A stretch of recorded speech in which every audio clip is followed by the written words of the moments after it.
Assalamualaikum warahmatullahi wabarakatuh. Perkenalkan, nama saya Fahrani Mawarni dengan NIM 2001020003. Di sini saya akan menjelaskan tugas terkait manajemen proyek sistem informasi yang dikerjakan secara kelompok. Anggota kelompok saya terdiri dari Ismawati Marasabesi, Samrah Dayang Makasih, dan saya. Ya baik, di sini saya akan menjelaskan project information, kegiatan, dan predecessor. Oke, yang pertama yaitu kita menjelaskan terkait dengan project information. Kita pergi ke project, kemudian ada project information. Selanjutnya tanggal dimulai itu pada tanggal 10 bulan 12 tahun 2019. Bisa dilihat ya sesuai. Kemudian untuk finish date atau tanggal selesainya itu pada tanggal 13 bulan 5 tahun 2020 dengan kalender 5 hari kerja. Untuk bagian kalender selanjutnya nantinya akan dijelaskan oleh teman saya. Selanjutnya, kita masuk pada bagian kegiatan dari proyek sistem informasi pembayaran SPP berbasis web, di mana kegiatannya dimulai dari start, kemudian ada analisis, terdiri dari analisis masalah, kebutuhan software dan hardware, kemudian ada analisa sistem yang telah terinden. Next kegiatan ada desain, terdiri dari desain interface, kemudian ada kegiatan penyediaan kebutuhan, alat dan bahan, terdiri dari sewa domain dan hosting, pemasangan perangkat Wi-Fi, pengadaan hardware. Kegiatan selanjutnya ada coding, terdiri dari web programming, HTML, dan Java. Kegiatan selanjutnya ada testing, terdiri dari pengujian unit sistem, evaluasi sistem. Kegiatan selanjutnya terdiri dari pelatihan dan sosialisasi yang di dalamnya ada konsumsi dan dokumentasi. Next ada biaya lain-lain, kemudian yang terakhir maintenance. Nah, untuk bagian sini yaitu durasi dari pengerjaan kegiatan tersebut. Nah, untuk bagian ini yaitu start atau waktu dimulai, dan untuk bagian ini finish atau waktu selesai. Nah, selanjutnya untuk menampilkan nomor-nomor atau angka-angka yang seperti pada project ini, kita masuk pada Gantt chart, kemudian kita checklist outline number. Nah, kalau tidak terchecklist, maka nomor-nomornya tidak muncul. Ketika di checklist, maka nomor-nomornya akan muncul. Nah, selanjutnya untuk menampilkan critical task dari project ini, kita pergi ke Gantt chart format, kemudian kita checklist bagian critical tasks. Nah, bisa dilihat kalau tidak terchecklist maka akan warna biru. Ketika kita checklist akan muncul menjadi warna merah. Untuk bagian tulisan critical task, kita bisa mengubahnya di text styles. Selanjutnya kita ke item to change, yang bagian alt kita ubah menjadi critical task. Nah, colornya ini kita bisa pilih, sesuaikan dengan warna yang kita mau, yaitu warna merah. Kemudian kita klik OK. Selanjutnya kita masuk pada bagian predecessor atau kegiatan sebelumnya. Untuk kegiatan yang pertama yaitu start, kegiatan sebelumnya tidak ada. Selanjutnya ada analisis, di dalamnya ada analisis masalah, analisis kebutuhan software dan hardware, kemudian ada analisa sistem, kegiatan sebelumnya 1 atau start, ID-nya 1 atau start, kemudian kegiatan desain, itu ID-nya 5, di sini yaitu analisa sistem. Selanjutnya kegiatan penyediaan kebutuhan alat dan bahan, kegiatan sebelumnya itu ID 3 dan 4, kita lihat 3 dan 4 yaitu masalah dan kebutuhan. Next, pada kegiatan coding, kegiatan sebelumnya itu berada pada ID 6 dan 8, yaitu desain dan penyediaan kebutuhan. Untuk bagian web programming HTML dan Java sama kegiatan sebelumnya ID 6 dan 8, yaitu desain dan penyediaan kebutuhan. Untuk kegiatan bagian testing, pengujian unit sistem, itu ID-nya 12. Kegiatan sebelumnya itu berada pada coding. Selanjutnya evaluasi sistem sama, ID-nya 12, bagian coding. Kegiatan pelatihan dan sosialisasi, ID-nya 15 dan 16, yaitu pengujian unit sistem dan evaluasi sistem. Untuk kegiatan biaya lain-lain itu ID-nya 17, yaitu pelatihan dan sosialisasi. Untuk kegiatan yang terakhir yaitu maintenance, kegiatan sebelumnya yaitu ID 20, adalah biaya lain-lain. Untuk prodesesornya ini kami mengikuti dari tugas yang Ibu berikan. Yang ini. Oke, selanjutnya di sini saya akan menjelaskan tentang data project, resource sheet entry, resource sheet cost.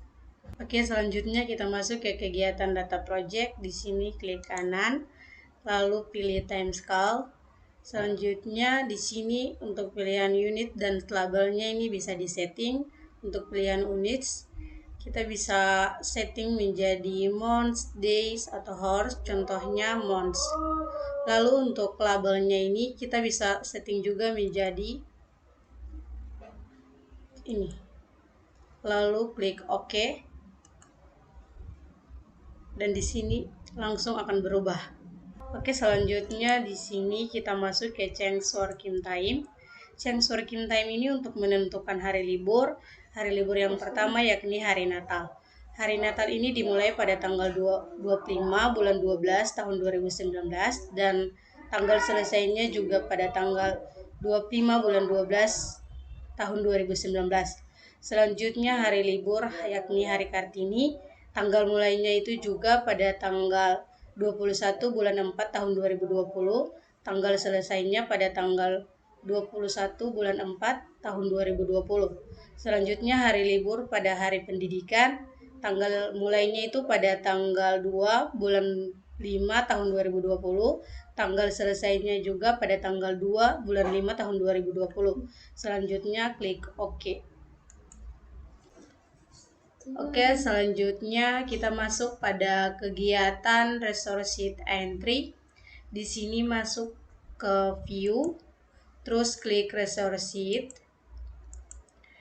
Oke, resource sheet di sini resource name yang pertama yakni project manager, type-nya itu work, inisialnya itu PM, max-nya itu 100%, standarnya itu 300.000 per jam, overhead-nya itu 0, cost use-nya itu juga 0, accrue-nya itu prorate base calendarnya itu 7 hari kerja.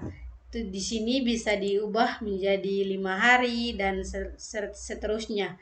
Tetapi kami pilih menjadi 7 hari kerja. Untuk analis dan programmernya itu sama saja. Selanjutnya resource name komputer. Type-nya itu material, inisialnya K.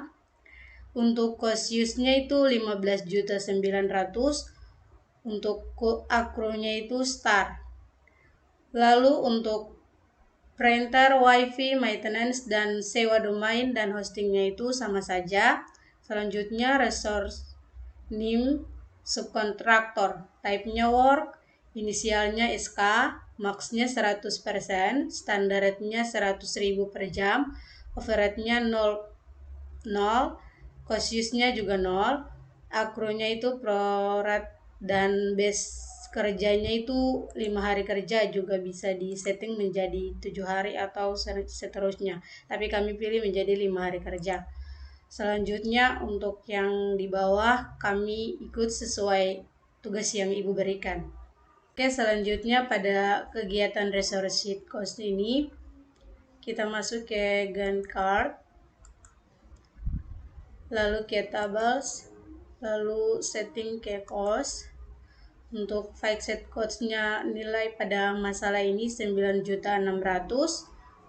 Fixed cost akuralnya ini prorate, total cost-nya ini 9.600.000, baseline-nya ini 0, variance-nya ini 9.600.000, actual-nya ini 0, remaining-nya ini 9.600.000. Untuk variance-nya ini, cost variance-nya ini didapat dari cost dikurangi baseline cost. Lalu untuk selanjutnya ini kita mengikuti tugas yang diberikan oleh Ibu. Baik, selanjutnya yang terakhir saya Samara Makase akan menjelaskan pada bagian tes usage, tracking chart, dan report. Baik, selanjutnya pada bagian tes usage, di sini kita ganti tes usage, terus kita ke tables, kita ganti usage. Nah, pada bagian start, di sini kami setting 8 jam. Maksudnya di sini 8 jam hari kerja. Terus bagian masalah kami setting juga 8 jam, kebutuhan software dan hardware di sini 8 jam juga, dan seterusnya. Ibu bisa lihat. Nah, selanjutnya jika ingin melihat tracking chartnya, kita masuk pada Gantt chart, kemudian kita ganti menjadi tracking Gantt. Nah, bisa dilihat di sini progresnya masih 0%. Nah, selanjutnya jika pada bagian start ini sudah selesai, maka kita klik pada bagian start, kemudian kita ke task, kemudian di sini kita klik yang 100%. Nah, bisa dilihat di sini sudah yang dari 0% sudah menjadi 100%. Nah, jika semua proyeknya sudah selesai, maka kita klik yang ini, yang I, kemudian klik lagi yang 100%. Nah, bisa dilihat di sini semua progresnya sudah 100%. Tuh, sudah 100% kan? Nah, selanjutnya kita masuk pada pembuatan laporan atau report.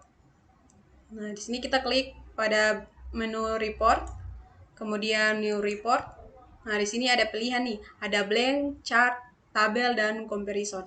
Kalau blank ini nanti isinya kosong, kemudian ada tabel, nanti laporannya itu dalam bentuk tabel. Kemudian ada comparison. Nah, comparison ini artinya dia membedakan antara project yang sekarang dengan project lainnya. Kemudian ada chart. Ini nanti dia dalam bentuk bagan. Nah, misalnya di sini kita pilih chart. Oke. Nah, seperti ini. Nah, selanjutnya jika ingin melihat laporan lainnya, di sini kita masuk klik pada menu dashboard. Ada bagian dashboard yang ini. Kemudian di sini nanti akan ada pilihan nih, ada burn down, cost overview, project overview, upcoming task, dan work overview. Nah, misalnya di sini kita pilih work overview. Kita pilih, terus di sini muncul deh laporan work overview-nya. Nah, jika ingin melihat laporan lainnya, di sini kita bisa klik resource. Nah, pada bagian resource ini ada pilihan, ada overlocated, resource, dan resource overview. Kemudian ada cost. Nah, di sini juga ada pilihan. Misalnya kita pilih cash flow. Nah, seperti ini laporannya. Kemudian ada juga in progress. Ada pilihannya juga. Misalnya di sini kita pilih critical test. Nah, seperti ini laporannya. Di sini statusnya complete karena proyeknya sudah selesai. Jika ingin melihat laporan dalam bentuk visual, di sini kita bisa pilih visual report. Nah, kita klik, terus di sini nanti ada banyak pilihan nih. Ada baseline cost report, baseline work report, dan lain-lain. Nah, ini. Nah, misalnya di sini kita pilih cash flow report. Nah, kita tunggu. Ini masih loading ya. Nah, seperti ini laporannya.